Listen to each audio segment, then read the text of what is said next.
ஜுரம் வரும்போது எல்லாருக்கும் ஒரு ஆன்டிபயோட்டிக் எடுத்து வாயில் போட்டோம்னா நம்ம அந்த கிருமியை கண்ட்ரோல் பண்ணிடலாம்னு நினச்சிட்டு இருக்காங்க. இது ஒரு ரொம்ப தவறான விஷயம். ஏன்னா பாக்டீரியானால உங்களுக்கு இன்ஃபெக்ஷன் ஏற்படும், அதனால காய்ச்சல் வரலாம், வைரஸ்னால காய்ச்சல் வரலாம், சில விதமான பாரசைட்ஸ்னால காய்ச்சல் வரலாம். ஸோ டயக்னோசிஸ்ங்கிறது ரொம்ப ரொம்ப முக்கியம். உனக்கு கோல்டு இருக்குது, இந்த ரைனோ வைரஸ்னால கோல்டு இருக்குன்னு தெரியும், அதுக்கு நீங்கள் ஆன்டிபயோட்டிக் எடுத்துட்டீங்கன்னா அது ஒரு வாரத்திலேயே சரியாக போயிடும். ஆனால் ஆன்டிபயோட்டிக் எடுத்துக்காமல் விட்டால்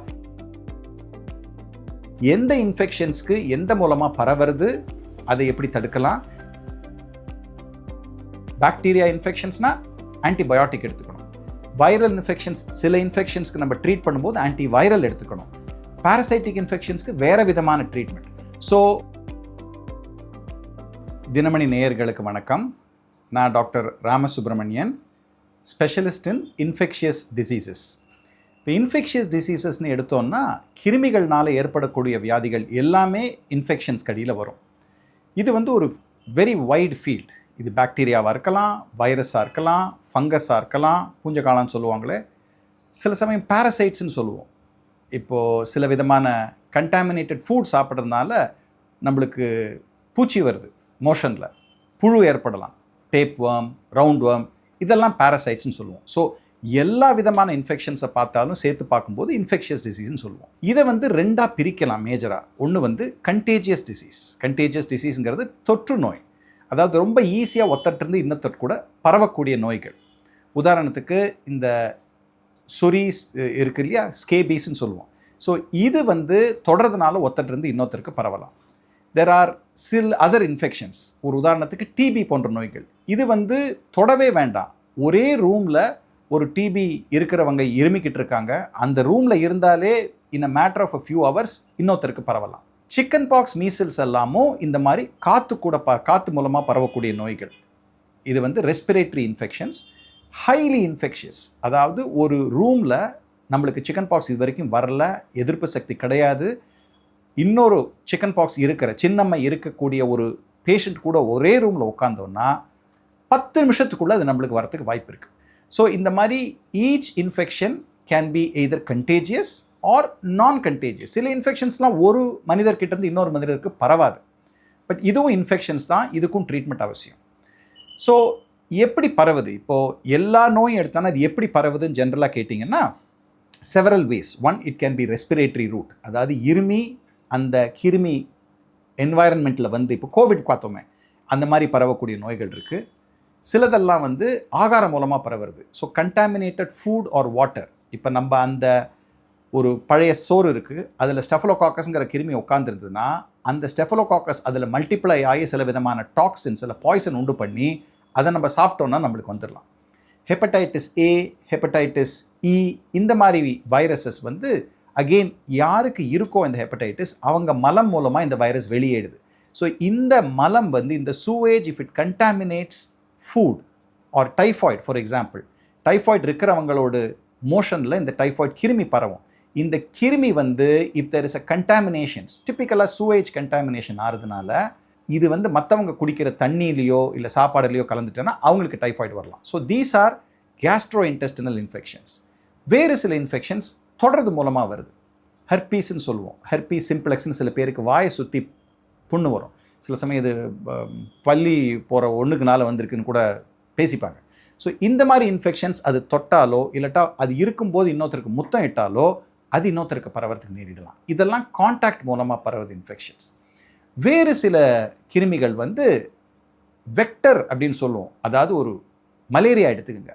மலேரியா ஒருத்தர்கிட்டேருந்து இன்னொருத்தருக்கு டைரெக்டாக பரவாது. ஆனால் யாருக்கு மலேரியா இருக்கோ அவங்கள கொசு கடித்து, அதுவும் எல்லா கொசுவும் இல்லை, சில விதமான கொசு கடித்து, ஆனோஃபிலஸ் மஸ்கிட்டோமோ, ஃபீமேல் ஆனோஃபிலஸ் மஸ்கிட்டோ, அந்த நபர்கிட்டேருந்து ரத்தத்தை எடுத்து இன்னொருத்தரை போய் கடிக்கும்போது இந்த கிருமி, இந்த மஸ்கிட்டோ கிருமியை இன்னொருத்தருக்கு ரத்தத்தில் ஏற்றிடலாம்.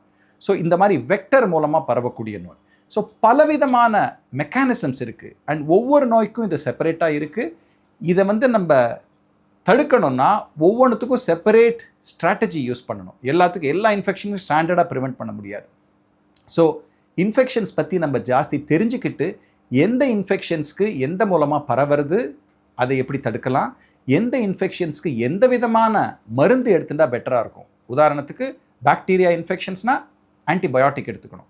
வைரல் இன்ஃபெக்ஷன்ஸ், சில இன்ஃபெக்ஷன்ஸ்க்கு நம்ம ட்ரீட் பண்ணும்போது ஆன்டி வைரல் எடுத்துக்கணும். பாரசைட்டிக் இன்ஃபெக்ஷன்ஸ்க்கு வேறு விதமான ட்ரீட்மெண்ட். ஸோ ஒரு உதாரணத்துக்கு வயிற்றுப்போக்கு வந்து பல காரணங்கள்னால வரலாம். இது வைரஸ் இன்ஃபெக்ஷனால் வரலாம், பாக்டீரியா இன்ஃபெக்ஷனால் வரலாம், பாரசைட்ஸ்னால் வரலாம். எல்லாத்துக்கும் ஒரே ஆன்டிபயோட்டிக் எடுத்துட்டு தான் வேலைக்கு ஆகாது. ஸோ இதை பற்றி தெரிஞ்சுக்கிட்டு டாக்டரை அணுகி என்ன இருக்குதுன்னு கண்டுபிடிச்சி அதுக்கு கரெக்டான மருந்து எடுத்துக்கிறது புத்திசாலித்தனம். நிறைய பேர் நினச்சிக்கிட்டு இருக்காங்க, எப்போ நம்மளுக்கு இன்ஃபெக்ஷன்னு சஸ்பெக்ட் பண்ணுறோமோ, எப்படி சஸ்பெக்ட் பண்ணுவோம்?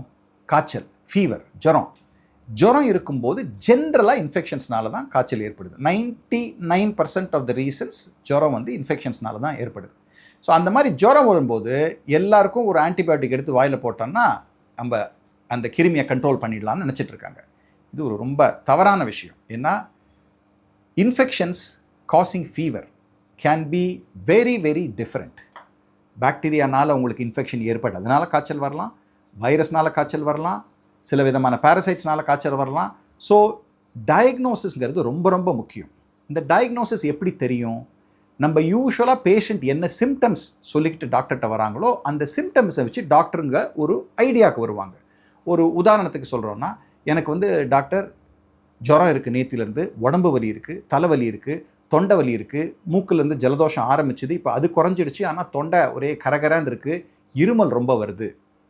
இது நிறைய பேருக்கு நிறைய ஆஃபன் ஏற்படக்கூடிய ஒரு சிம்டம். இந்த symptom is very very typical of virus infection. அதாவது சாதாரணமாக வைரஸ் இன்ஃபெக்ஷன்ஸ் ரெஸ்பிரேட்டரி வைரஸ்ன்னு சொல்லுவோம். மூக்கு, சைனஸ், தொண்டை, இந்த ஏர் பேசேஜ், பிராங்கைட்டிஸ், இதெல்லாம் காமனாக பாதிப்பு ஏற்படுத்தக்கூடியது ஒரு வைரஸ்னால. இது ஒரு வைரஸ் கிடையாது, ஆக்சுவலாக பல ஆயிரக்கணக்கான வைரஸ் இருக்குது, குரூப்ஸ் ஆஃப் வைரஸஸ். இந்த கோல்டு ஏற்படக்கூடிய வைரஸ் பேர் ரைனோ வைரஸ்ன்னு சொல்லுவோம். ரெஸ்பிரேட்டரி ட்ராக்டில் வரக்கூடிய அடினோ வைரஸ் இருக்குது, ரெஸ்பிரேட்டரி சின்சிட்டியல் வைரஸ் இருக்குது, ஃப்ளூ வைரஸ் இருக்குது. ஸோ இது எல்லாமே நான் சொல்கிற சிம்டம்ஸ். அது மேலால் வெளிப்படையாக தெரியலாம். ஜுரம், இருமல், கொஞ்சம் ஜலதோஷம், தொண்டை வலி, உடம்பு வலி, இது எல்லாமே ஏற்படலாம். இந்த வைரஸ் இன்ஃபெக்ஷன்ஸ்க்கு ஆன்டிபயோட்டிக் எடுக்கிறதுனால ஒரு பிரயோஜனமும் கிடையாது. இன்ஃபேக்ட் மெடிக்கலில் சும்மா நாங்கள் காமனாக சொல்லிப்போம், இப்போ உனக்கு கோல்டு இருக்குது, இந்த ரைனோ வைரஸ்னால் கோல்டு இருக்குதுன்னு தெரியும், அதுக்கு நீங்கள் ஆன்டிபயோட்டிக் எடுத்துட்டிங்கன்னா அது ஒரு வாரத்திலே சரியாக போயிடும். ஆனால் ஆன்டிபயோட்டிக் எடுத்துக்காமல் விட்டால் 7 நாள் நீடிக்கும் அப்படின்னு சொல்லுவோம். இது என்னென்னா ரெண்டுத்துக்கும் ஒரு வித்தியாசமும் கிடையாது. அதாவது ஆன்டிபயோட்டிக் இந்த வைரஸ் இன்ஃபெக்ஷனுக்கு எடுத்துட்டிங்கன்னா ஒரு பிரயோஜனம் கிடையாது. ஸோ ப்ளீஸ் ரிமெம்பர், என்ன டார்கெட் பண்ணி, எந்த நம்ம கிருமியை டார்கெட் பண்ணி மருந்து எடுத்துக்கிறோமோ அதுதான் ரொம்ப முக்கியம். வைரஸ்க்கு நார்மலாக ஆன்டிபயோட்டிக் எடுத்துக்கிறதுக்கு தேவையில்லை. ஸோ பாக்டீரியல் இன்ஃபெக்ஷன் எப்படி தெரியும்? அதாவது எப்போ ஆன்டிபயோட்டிக் எடுத்துக்கணுங்களுக்கு நம்மளுக்கு தெரியும். ஒரு 2-3 க்ளூ கொடுக்குறேன். எப்போ நம்மளுக்கு இருமல் கூட சளி நிறைய வர ஆரம்பிக்கிறதோ, ஜுரம் இருக்குது, இருமல் இருக்குது, மூச்சு விடுறது கொஞ்சம் கஷ்டம் இருக்குது, மாரில் இந்த பக்கமோ கொஞ்சம் வலி இருக்கலாம், சளி நிறைய வருது, பச்சையாக வருது, மஞ்சளாக வருது, நிறைய சளி வருதுங்கும்போது இது நிமோனியா இருக்கிறதுக்கு வாய்ப்பு இருக்குது. அதாவது நிமோனியாங்கிறது லங், நுரையீரலை பாதிக்கக்கூடிய கிருமிகள்னால் ஏற்படுறது. Usually this is bacterial. So pneumonia suspect பண்ணால் ஆன்டிபயோட்டிக் எடுத்துக்கணும். நம்மளுக்கு அடிப்படும் போது இன்ஃபெக்ஷன் வருது, இல்லாட்டா சில சமயம் கொப்பளமாக கையில் வருது, சீடு சேர்ந்துக்கிட்டு வருது, இது வந்து யூஸ்வலி பாக்டீரியல், அதுக்கு ஆன்டிபயோட்டிக் எடுத்துக்கணும். வயிற்றுப்போக்கு ஏற்படுறது, முக்கால்வாசி சமயம் வயிற்றுப்போக்கு ஏற்படுறது வைரஸ்னால் ஏற்படுறது. பாக்டீரியானால் ஏற்பட்டால் கூட 2-3 நாள் தானாக சரியாக போயிடும். அதுக்கு ரொட்டீன் ஆன்டிபயோட்டிக்ஸ் எடுத்துக்கிறதுக்கு அவசியம் இல்லை. தலைவலி ஏற்பட்டு சில சமயம் மெனிஞ்சைட்டிஸ் இல்லாட்டா என்கெஃபலைட்டிஸ்ன்னு சொல்லுவோம், அந்த மாதிரி ப்ராப்ளம் வரும்போது சில சமயம் ஆன்டிபயோட்டிக் கொடுக்கறது அவசியம். ஸோ நான் என்ன சொல்ல விரும்புகிறேன்னா, ருட்டீனாக காய்ச்சல் இருக்கும்போது ஃபார்மசிஸ்ட்டை போய் ஆன்டிபயோட்டிக் கொடுங்கன்னு எடுத்துக்கிறது ரொம்ப ரொம்ப தவறு. Antibiotics are to be limited only for bacterial infection. அது எது பாக்டீரியல் இன்ஃபெக்ஷன்னு தெரிஞ்சுக்கிறதுக்கு டாக்டர் அணுகி அதுக்கப்புறம் ஆன்டிபயோட்டிக் எடுத்துக்கிறது ரொம்ப அவசியம்.